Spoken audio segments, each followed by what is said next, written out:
சுவாமிநாதன், நீங்க அபத்தமானது அப்படின்னு அது குறிப்பிட்டு இருந்தீங்க.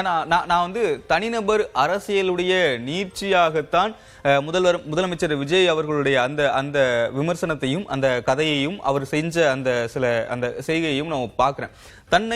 தனிநபர் அரசியலின் அதை வந்து பின்பற்றுறாங்க தமிழ்நாட்டு மக்கள்.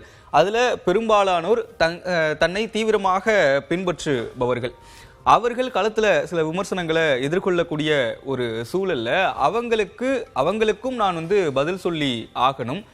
நான் வந்து பொதுவெளியில செய்தியாளர்கள் சந்திப்பை பெரும்பாலும் நடத்துறது கிடையாது. அப்படி இருக்கக்கூடிய சூழல்ல பேச வாய்ப்பு கிடைக்கக்கூடிய இடமான சட்டமன்றத்துல என் மீது வைக்கப்பட்ட விமர்சனங்கள் எல்லாத்துக்கும் நான் பதில் சொல்றேன். அந்த பதில்கள் மூலயமாக என்னை பின்தொடர்பவர்களுக்கும் நான் வந்து அவர்களையும் சமாதானப்படுத்துறேன் அப்படின்ற ஒரு விஷயம் தானே அதுல இருக்கிறது.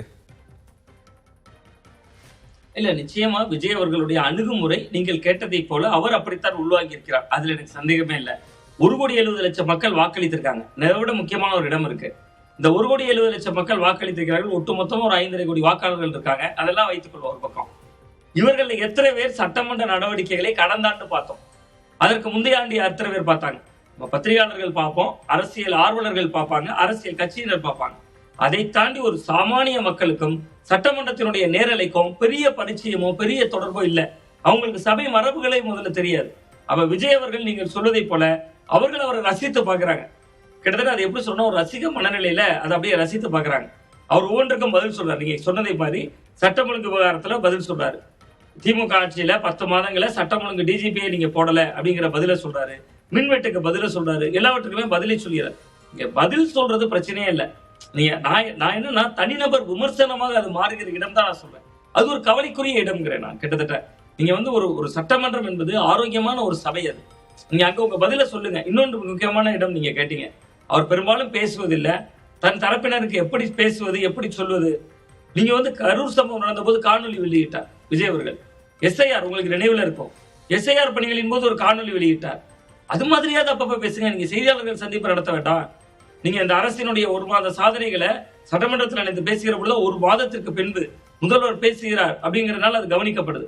அந்த நேரத்தில் நீங்க செய்யக்கூடிய செய்திகள் எதிர்கட்சிகளால் விமர்சிக்கப்படுது. அப்ப நீங்க இன்னொரு பக்கம் இருக்கு, இன்னொரு பக்கம் ஆரோக்கியமும் இருக்கு. எதிர்கட்சிகளுக்குரிய அங்கீகாரம் கொடுக்கிறார். நீங்க உதயநிதி ஸ்டாலின் அவர்கள் ஒரு திருத்தத்தை கொண்டு வருகிற பொழுது அந்த திருத்தத்தையும் ஏத்துக்கிறாரு விஜய் அவர்கள். அந்த திருத்தத்தை சேருங்கிறார். அப்ப நம்ம அந்த உடல் மொழி, அந்த செய்கை போன்றவைகள் கொஞ்சம் வந்து மாற்றிக்கொள்ள வேண்டும். ஏன்னா ஒரு முதல்வர் என்கிற இருக்கைக்கு போய்விட்டார். நீங்க எதிர்கட்சிகளுக்கு பதில் சொல்லலாம், பகடி செய்யக்கூடாது. நீங்க அவர் சொன்னார்ல, அந்த இடம் ரொம்ப ஆரோக்கியமான இடம் தான். இப்ப பார்ட்டி ஃபண்டை நிறுத்தி இருக்கோம் அப்படின்னு சொன்னாரு. பார்ட்டி ஃபண்ட் வாங்கியிருக்காங்கன்னு சொல்றாரு. அதெல்லாம் விமர்சனம். அதை விமர்சனமாக தான் பாக்குறேன். இங்க மு க ஸ்டாலினை காணா, அந்த கைகளை குறுக்கி அப்படி தேடுறது ஒரு குட்டி கதை, அதெல்லாம் சொல்லுகிற பொழுது நீங்க அந்த 1,72,00,000 வாக்காளர்கள் முதல்ல ரசிப்பாங்களா? நீங்க திமுக ஓட்டை வாங்கியிருக்காரு விஜய் அவர்கள். நான் களத்தை பார்த்த அனுபவத்துல தான் சொல்றேன். விஜய் மீது அன்பினால் எழுந்த வாக்கு அது. அந்த அன்பு என்ன?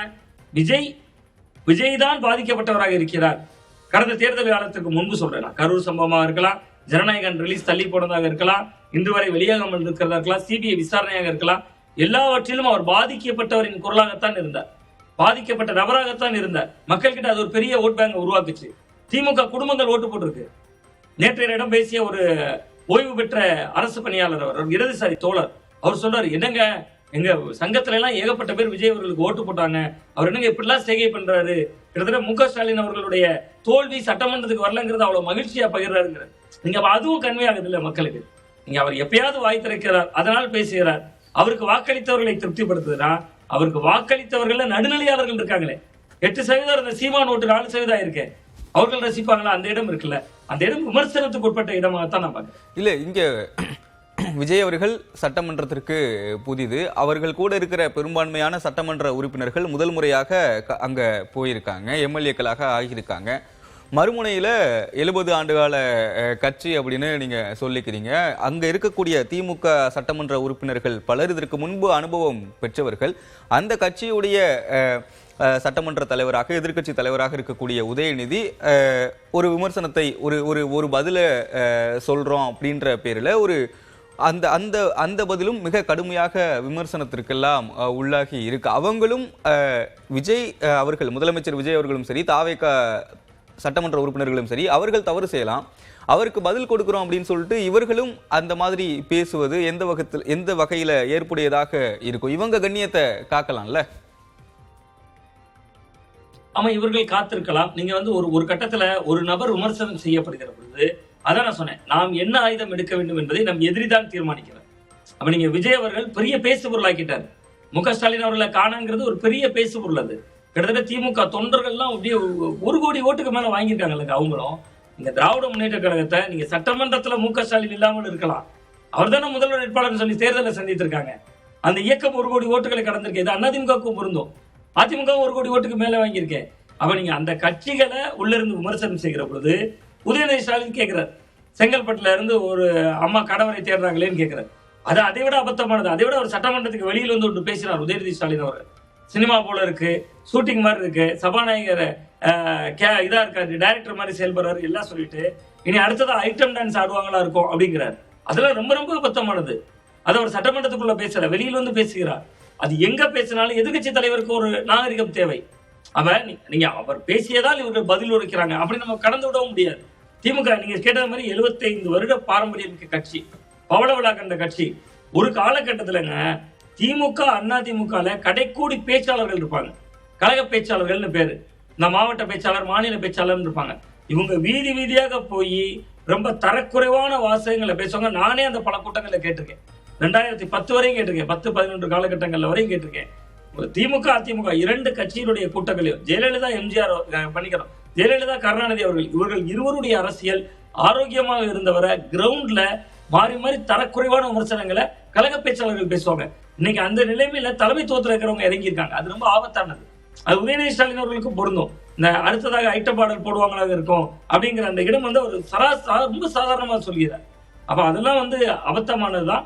பட் அதுதான் நான் சொல்றேன், நாம் என்ன ஆயுதம் எடுக்கணும்னு எதிரி தீர்மானிப்பதை போல விஜய் அவர்களும் பக்குவப்படணும். அவர்கள் புதியவர்கள் என்பதனால வந்து நம்ம சில சலுகைகள் தான் கொடுக்க முடியுங்க. புதியவர்களுக்கு 6 மாதம் அவகாசம் கொடுக்கலாம். ஆக சட்டமன்றத்தில் அவர்கள் செய்யக்கூடிய எல்லா செய்கைகளையும் நாம் புதியவர்கள் அப்படின்னா பழைய மரபுகளை தெரிந்து கொள்ளணும். மரபுகளுக்கு தாங்க மரியாதை இருக்கு.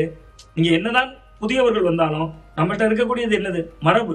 இன்னைக்கு ஏன் தமிழ் தாய் வாழ்த்து முதல்ல பாடுங்கிறோம்? மரபு. அப்ப அந்த மரபுக்கு ஒரு விலை இருக்கிறது, மரபுக்கான ஒரு மதிப்பீடு இருக்கிறது. அந்த மதிப்பீட்டு கோட்டுக்குள்ளே இருக்கணும். மற்றபடி விஜய் அவர்களுடைய உரை கம்பீரமாக இருந்தது, அதுல எல்லாம் மாற்றுக்கிறது இல்லை. பட் ஒரு காத்திருந்து ரொம்ப தெல்ல தெளிவாக தயாரித்து விட்டு வந்து அப்படியே பேசுகிற முதல்வர் ரசிக்க வைக்கிறார். ஆனால் அவ்வப்போது பேசணும், மக்கள் பிரச்சனைகளுக்கு எப்போதும் பேசணும். அது ஒரு விருப்பமாக இருக்கு.